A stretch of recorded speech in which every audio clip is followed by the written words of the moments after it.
আসসালামু আলাইকুম, স্বাগত জানাচ্ছি আপনাকে বিসিডি বাংলা নিউজের আন্তর্জাতিক সংবাদে। শুরুতেই জানিয়ে দিব সংবাদ শিরোনাম। হরমুজ প্রণালীতে আবারও মার্কিন হামলা। আমেরা ইরানের একটি জাহাজ পুরোপুরি ডোকরে আটক করে ফেলেছে যুক্তরাষ্ট্র। জবাবে ইরান যুক্তরাষ্ট্রের একটি ড্রোন ও যুদ্ধরক্ষী তরিতে মিসাইল হামলা করেছে। ইরানের পারমাণবিক বোমা প্রকাশ করবে যে কোনো সময় বলে জানিয়েছেন ইরানের সর্বোচ্চ নেতা। তিনি বলেন, যুক্তরাষ্ট্র নতুন করে ইরানে কোনো অভিযান চালালে ভয়াবহ জবাব দেবে তেহরান। রাশিয়া ইউক্রেনে আবারও ভয়াবহ বোম ও বিমান হামলা চালিয়েছে। হামলায় ইউক্রেনে একদিনে নিহত সংখ্যা দাঁড়িয়েছে ২৩ জনে। যুক্তরাষ্ট্র রাশিয়াকে কঠোর হুঁশিয়ারি দিল। এতক্ষণ দেখলেন সংবাদ শিরোনাম, এখন বিস্তারিত। হরমুজ প্রণালীকে কেন্দ্র করে আবারও তীব্র উত্তেজনা ছড়িয়ে পড়েছে মধ্যপ্রাচ্যে। আন্তর্জাতিক জলপথের এই গুরুত্বপূর্ণ এলাকায় নতুন করে সামরিক সংঘাতের খবর সামনে আসতেই বিশ্বজুড়ে উদ্বেগ বাড়তে শুরু করেছে। বিভিন্ন আন্তর্জাতিক সূত্র দাবি করছে, মার্কিন বাহিনী ইরানের একটি জাহাজকে ঘিরে অভিযান চালিয়ে সেটিকে পুরোপুরি নিয়ন্ত্রণে নিয়ে আটক করেছে। ঘটনাটি প্রকাশ্যে আসার পর থেকেই পরিস্থিতি দ্রুত জটিল হয়ে ওঠে এবং দুই দেশের মধ্যে উত্তেজনা আরও বেড়ে যায়। জানা গেছে, মার্কিন নৌবাহিনীর বিশেষ ইউনিট হরমুজ প্রণালীর কাছাকাছি সন্দেহভাজন তৎপরতার অভিযোগ তুলে ইরানের জাহাজটিকে থামানোর নির্দেশ দেয়। পরে কয়েক ঘণ্টার উত্তেজনাপূর্ণ অবস্থার পর জাহাজটিকে জব্দ করা হয় বলে দাবি করা হয়েছে। যদিও ইরান শুরু থেকেই এই অভিযোগ প্রত্যাখ্যান করে জানিয়েছে, তাদের বাণিজ্যিক জাহাজের ওপর অন্যায়ভাবে অভিযান চালানো হয়েছে এবং এটি আন্তর্জাতিক আইনের লঙ্ঘন। এই ঘটনার কিছুক্ষণ পরই পাল্টা জবাব দেয় ইরান। দেশটির সামরিক বাহিনী দাবি করেছে, তারা যুক্তরাষ্ট্রের একটি নজরদারি ড্রোনকে লক্ষ্য করে ক্ষেপণাস্ত্র হামলা চালিয়ে সেটি ধ্বংস করেছে। একই সঙ্গে হরমুজ অঞ্চলে অবস্থানরত একটি মার্কিন যুদ্ধজাহাজের দিকেও সতর্কতামূলক মিসাইল নিক্ষেপ করা হয়েছে বলে দাবি করা হয়। যদিও মার্কিন প্রতিরক্ষা দপ্তর জানিয়েছে, তাদের বাহিনী পরিস্থিতি নিয়ন্ত্রণে রেখেছে এবং বড় ধরনের কোনো ক্ষয়ক্ষতি হয়নি।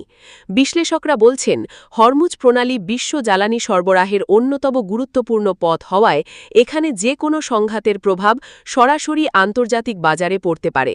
ইতোমধ্যেই তেলের দাম বাড়ার আশঙ্কায় বিভিন্ন দেশের শেয়ার বাজারে অস্থিরতা দেখা দিয়েছে। ব্যবসায়ীরা মনে করছেন, যদি পরিস্থিতি আরও খারাপের দিকে যায় তাহলে বিশ্ব অর্থনীতিতে নতুন চাপ তৈরি হতে পারে। এদিকে জাতিসংঘ সহ বিভিন্ন আন্তর্জাতিক সংস্থা উভয় পক্ষকে সংযম প্রদর্শনের আহ্বান জানিয়েছে। মধ্যপ্রাচ্যের কয়েকটি দেশ দ্রুত কূটনৈতিক যোগাযোগ শুরু করেছে, যাতে সংঘাত বড় যুদ্ধের রূপ না নেয়। বিশ্ব নেতারা বলছেন, সামরিক শক্তি প্রদর্শনের বদলে আলোচনার টেবিলে ফিরতে হবে দুই পক্ষকে। স্থানীয় বাসিন্দাদের মধ্যেও আতঙ্ক ছড়িয়ে পড়েছে। উপকূলীয় এলাকায় নিরাপত্তা জোরদার করা হয়েছে এবং বেশ কয়েকটি বাণিজ্যিক জাহাজকে বিকল্প পথে চলাচলের নির্দেশ দেওয়া হয়েছে। ফলে আন্তর্জাতিক বাণিজ্যেও সাময়িক বিঘ্ন তৈরি হবার আশঙ্কা দেখা দিয়েছে। সব মিলিয়ে হরমুজ প্রণালীতে এই নতুন সংঘাত শুধু যুক্তরাষ্ট্র ও ইরানের মধ্যকার উত্তেজনাই নয়, বরং পুরো বিশ্বের জন্য এক বড় সতর্কবার্তা হয়ে উঠেছে। এখন সবাই তাকিয়ে আছে পরবর্তী পদক্ষেপের দিকে। পরিস্থিতি কি শান্ত হবে নাকি আরও বড় সংঘর্ষের দিকে এগোবে মধ্যপ্রাচ্য, সেটাই এখন সবচেয়ে বড় প্রশ্ন। মধ্যপ্রাচ্যে আবারও তীব্র উত্তেজনার নতুন বার্তা সামনে এসেছে।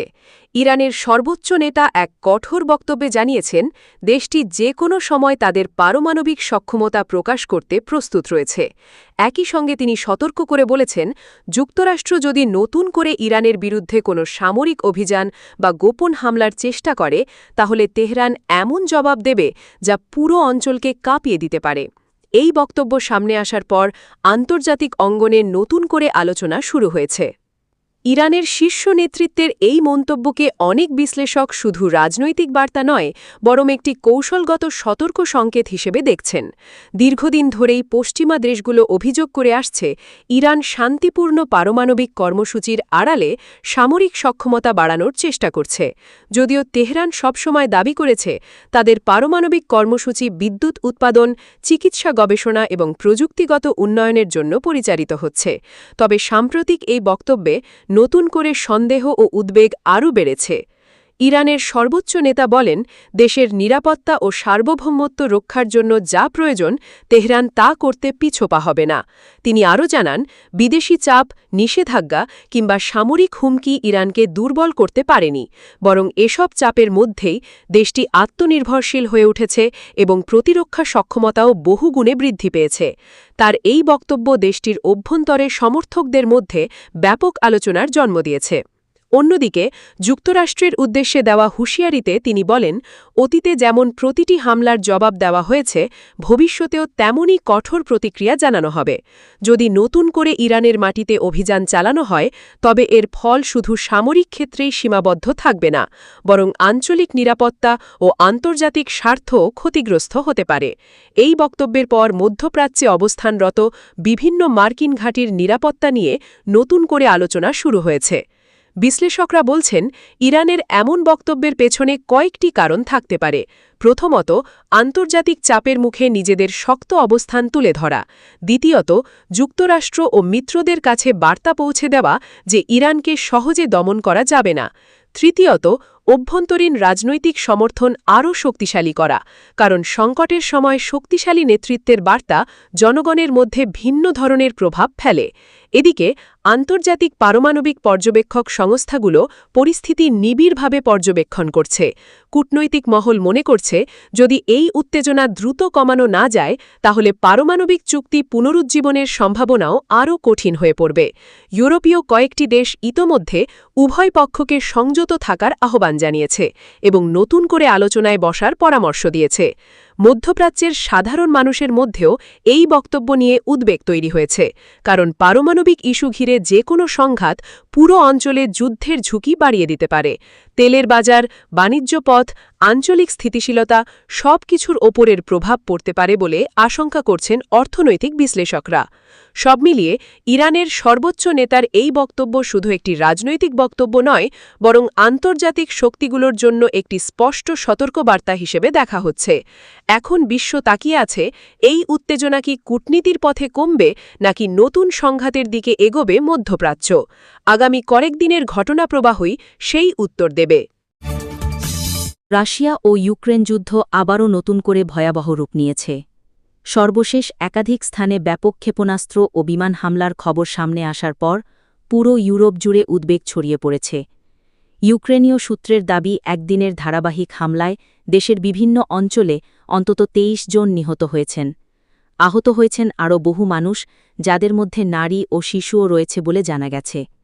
যুদ্ধের দীর্ঘ সময় পেরিয়ে গেলেও এমন প্রাণঘাতী হামলা প্রমাণ করছে, সংঘাত এখনও থামার কোনো লক্ষণ দেখা যাচ্ছে না।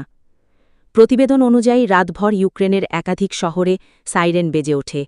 এরপর পরপর বিস্ফোরণে কেঁপে ওঠে রাজধানীসহ বিভিন্ন গুরুত্বপূর্ণ অঞ্চল। সামরিক স্থাপনার পাশাপাশি বিদ্যুৎ কেন্দ্র, গুদামঘর এবং আবাসিক এলাকাও লক্ষ্যবস্তুতে পরিণত হয়েছে বলে অভিযোগ উঠেছে। স্থানীয় প্রশাসন জানিয়েছে, বহু ভবন ধসে পড়েছে এবং উদ্ধারকর্মীরা ধ্বংসস্তূপের নিচে আটকে পড়াদের বের করতে অভিযান চালাচ্ছেন। ইউক্রেনের কর্মকর্তারা বলছেন, এই হামলা ছিল পরিকল্পিত এবং সাধারণ মানুষের মনে আতঙ্ক সৃষ্টি করাই ছিল এর মূল উদ্দেশ্য। তারা দাবি করেছেন, রাশিয়া আবারও দূরপাল্লার ক্ষেপণাস্ত্র ও ড্রোন ব্যবহার করেছে। কিছু হামলা প্রতিহত করা গেলেও বেশ কয়েকটি ক্ষেপণাস্ত্র লক্ষ্যবস্তুতে আঘাত হানে। এর ফলে বহু এলাকায় বিদ্যুৎ বিচ্ছিন্ন হয়ে পড়ে এবং জরুরি সেবা ব্যাহত হয়। অন্যদিকে রাশিয়ার পক্ষ থেকে জানানো হয়েছে, তারা ইউক্রেনের সামরিক অবকাঠামো ও অস্ত্র সরবরাহ কেন্দ্রকে লক্ষ্য করেই অভিযান চালিয়েছে। বেসামরিক স্থাপনায় হামলার অভিযোগ তারা অস্বীকার করেছে। তবে আন্তর্জাতিক মানবাধিকার সংগঠনগুলো বলছে, যুদ্ধক্ষেত্রে বেসামরিক মানুষের প্রাণহানি ক্রমেই বাড়ছে এবং তা গভীর উদ্বেগের বিষয়। এই হামলার পর যুক্তরাষ্ট্র কঠোর প্রতিক্রিয়া জানিয়েছে। ওয়াশিংটন থেকে বলা হয়েছে, রাশিয়া যদি বেসামরিক এলাকায় হামলা অব্যাহত রাখে, তাহলে এর জবাবে নতুন নিষেধাজ্ঞা ও আরও কূটনৈতিক চাপ আসতে পারে। একই সঙ্গে ইউক্রেনকে প্রতিরক্ষা সহায়তা অব্যাহত রাখার কথাও পুনর্ব্যক্ত করেছে যুক্তরাষ্ট্র। মার্কিন কর্মকর্তারা বলেন, যুদ্ধ বন্ধের একমাত্র পথ হল আন্তর্জাতিক আইন মেনে আগ্রাসন বন্ধ করা। ইউরোপীয় দেশগুলোর মধ্যেও নতুন করে উদ্বেগ দেখা দিয়েছে। ন্যাটো সদস্য রাষ্ট্রগুলো পরিস্থিতি নিবিড়ভাবে পর্যবেক্ষণ করছে। অনেক দেশ আশঙ্কা করছে, যদি এই যুদ্ধ আরও বিস্তৃত হয়, তাহলে গোটা অঞ্চলের নিরাপত্তা ব্যবস্থা নতুন সংকটে পড়তে পারে। বিশেষজ্ঞরা বলছেন, প্রতিটি বড় হামলার পর কূটনৈতিক সমাধানের পথ আরও জটিল হয়ে যাচ্ছে। এদিকে ইউক্রেনের সাধারণ মানুষের জীবন দুর্বিষহ হয়ে উঠেছে। প্রতিদিন সাইরেন, বিস্ফোরণ, বিদ্যুৎ সংকট এবং নিরাপদ আশ্রয়ের খোঁজে ছুটে বেড়ানো এখন বহু পরিবারের নিয়মিত বাস্তবতা। অনেক শহরে স্কুল বন্ধ রয়েছে, হাসপাতাল চাপের মধ্যে চলছে এবং মানবিক সহায়তার প্রয়োজন দিন দিন বাড়ছে।